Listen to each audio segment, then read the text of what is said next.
ಸನ್ಮಾನ್ಯ ಸಭಾಧ್ಯಕ್ಷರೇ, ತಿಪ್ಪುಗುಂಡನಹಳ್ಳಿ ಅಚ್ಚುಕಟ್ಟು ಪ್ರದೇಶ ಬೆಂಗಳೂರಿಗೆ ಒಂದು ಕಾಲದಲ್ಲಿ ಹೆಸರುಘಟ್ಟ ಬಿಟ್ರೆ ಅದಾದ್ಮೇಲೆ ತಿಪ್ಪುಗುಂಡನಲ್ಲೇ ನಮಗೆಲ್ಲ ನೀರನ್ನ ಕೊಡ್ತಾ ಇರ್ತಕ್ಕಂಥದ್ದು. ಇವತ್ತೇನಾಗಿದೆ, ಸಂಪೂರ್ಣವಾಗಿ ಕುಲುಷಿತಗೊಂಡಿದೆ. ನಾವು ಒಂದು ದಿನ ಈ ಬೆಂಗಳೂರಿನ ಜನ, ಗ್ರಾಮಾಂತರ ಜನ ನಮ್ಗೆ ಶಾಪ ಖಂಡಿತವಾಗೂ ಆಗ್ತಾರೆ.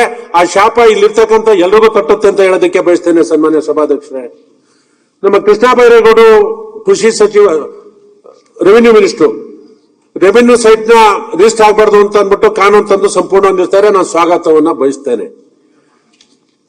ಇಲ್ಲಿ ಕೋರ್ಟನ್ನು ಸಹ ಕಠಿಣವಾಗಿ ಹೇಳಿದೆ, ಅಕ್ರಮವಾಗಿ ಯಾರು ಲೇಔಟ್ ಮಾಡಿದ್ದಾರೆ ಕಡಿವಾಣ ಹಾಕ್ಬೇಕು.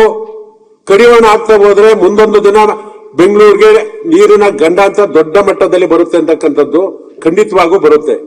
ಅಲ್ಲಿ ನೀರು ಯಾವತ್ತು ಕಡಿಮೆ ಆಗುತ್ತದೆ, ನಮ್ಮ ಭಾಗದಲ್ಲಿ ಬತ್ತೋಗಿದೆ, ಈಗ ಬತ್ತೋಗಿದೆ.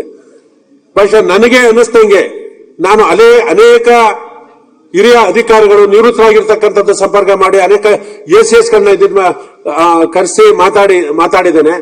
ಸನ್ಮಾನ್ಯ ಸಭಾಧ್ಯಕ್ಷರೇ, ಅಂತರ್ಜಲದಲ್ಲಿ ಬೆಂಗಳೂರು ಬಂದು ಸೇರುತ್ತೆ ಇನ್ನು ಕೆಲವೇ ವರ್ಷದಲ್ಲಿ ಆ ಕೆಟ್ಟ ನೀರು. ಇಲ್ಲಿ ಕೋಟ್ಯಾಂತರ ರೂಪಾಯಿ ಖರ್ಚು ಮಾಡಿ ಬೆಂಗಳೂರಲ್ಲಿ ಮನೆ ಕಟ್ಟಿಟ್ಕೊಂತಕ್ಕಂಥವ್ರು ನಾವು ಕಾವೇರಿ ನೀರಿಗೆ ಕಾಯ್ಬೇಕು ಹೊರತು ಯಾರು ಬೋರ್ ನೀರು ಉಪಯೋಗಿಸೋದಿಲ್ಲ. ಆ ದಿನ ಬಹಳ ದೂರ ಇಲ್ಲ. ನಾನು ತಮ್ಮ ಮುಖೇನ ಸರ್ಕಾರಕ್ಕೆ ಮನವಿಯನ್ನು ಮಾಡ್ತೇನೆ, ಒತ್ತಡವನ್ನು ಹಾಕ್ತೇನೆ. ತಿಪ್ಪಗುಂಡಿ ಜಲಾಶಯವನ್ನು ಉಳಿಸ್ತಕ್ಕಂಥದ್ದಲ್ಲಿ ಸರ್ಕಾರ ಏನಾದ್ರೂ ಮೀನಾಮೇಷ ಮಾಡಿದ್ರೆ ಇದನ್ನ ಖಂಡಿತವಾಗೂ ಈ ಬೆಂಗಳೂರಿನ ಜನಕ್ಕೆ ವಿಷ ನೀರನ್ನೇ ಕೊಡ್ತಕ್ಕಂಥದ್ದು. ಅದನ್ನು 7-8 ವರ್ಷದಲ್ಲಿ ಬೆಂಗಳೂರು ತಲುಪುತ್ತೆ. ನೀರಿಲ್ದಾಗ ಎಷ್ಟು ವರ್ಷ ಬೋರ್ ಬರ್ತದೆ ಅಂತ ಅಂದ್ಬಿಟ್ಟು ನಮಗೆ ಗೊತ್ತಿದೆ.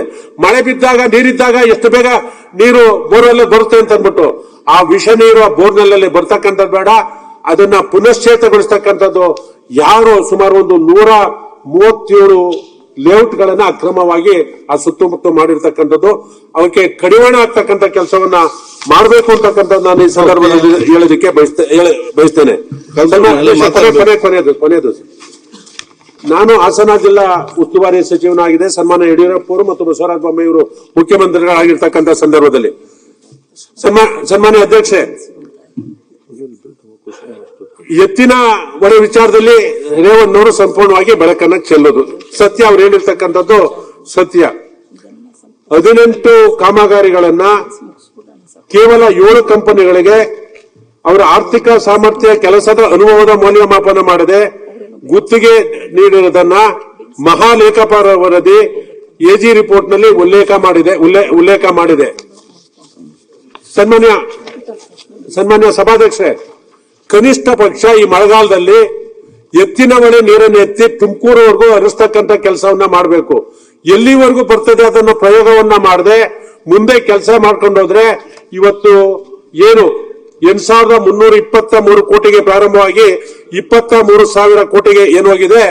ಬಹುಶಃ ಎತ್ತಿನ ಹೊಳೆ 2 ಬಾರಿ ತುಮಕೂರುವರೆಗೂ 2 ವರ್ಷ ನೀರನ್ನು ಹರಿಸ್ತಕ್ಕಂಥ ಯಾವ್ಯಾವ ತಾಲೂಕಿಗೆ, ಅದು ಅರಸೀಕೆರೆ ಇರ್ಬೋದು, ಮುಂದೆ ಬರ್ತಕ್ಕಂಥ ಊರುಗಳಿಗೆ, ಕೆರೆಗಳಿಗೆ ನೀರನ್ನ ಕೊಡ್ತೀವಿ ಅಂತಕ್ಕಂಥ ಹಂಚಿಕೆ ಆಗಿದೆ. ಆ ನೀರನ್ನ ಕೊಟ್ಟಾಗ ಮಾತ್ರ ಗೊತ್ತಾಗೋದು ಇವತ್ತು ಕುಡಿಯೋ ನೀರಿಗೆ ಚಿಕ್ಕಬಳ್ಳಾಪುರ ಇರ್ಬೋದು, ಕೋಲಾರ ಇರ್ಬೋದು, ರಾಮನಗರ ಇರ್ಬೋದು, ಬೆಂಗಳೂರು ಗ್ರಾಮಾಂತರ ಇರ್ಬೋದು, ಇನ್ಕ್ಲೂಡಿಂಗ್ ತಿಪ್ಪುಗುಂಡನಹಳ್ಳಿಗೂ ನೀರನ್ನ ಕೊಡ್ತೀವಿ ಅಂತಕ್ಕಂಥದ್ದು ಸರ್ಕಾರ ಹೇಳಿದೆ. ಅದರಿಂದ ಈ ವರ್ಷ ಆ ನೀರನ್ನ ಎತ್ತತಕ್ಕಂಥ ಕೆಲಸವನ್ನ ಮಾಡಬೇಕು ಅಂತಕ್ಕಂಥದ್ದನ್ನ ಈ ಸಂದರ್ಭದಲ್ಲಿ ಹೇಳಿ, ಈ ಮಹಾ ಲೇಖಪಾಲರ ಒಂದು ವರದಿನಲ್ಲಿ ಏನಿದೆ ಇದ್ರ ಬಗ್ಗೆ ತನಿಖೆ ಆಗಬೇಕು ಅಂತಕ್ಕಂಥ ಒಂದು ಒತ್ತಾಯವನ್ನ ಮಾಡಿ ನನಗೆ ಅವಕಾಶ ಕೊಟ್ಟದಕ್ಕೆ ತಮಗೆ ಕೃತಜ್ಞತೆಗಳನ್ನು ಅರ್ಪಿಸಿ ನಾನು ಮಾತು ಮುಗಿಸ್ತೇನೆ. ನಮಸ್ಕಾರ. ಓಕೆ, 9 ಕೋಟಿ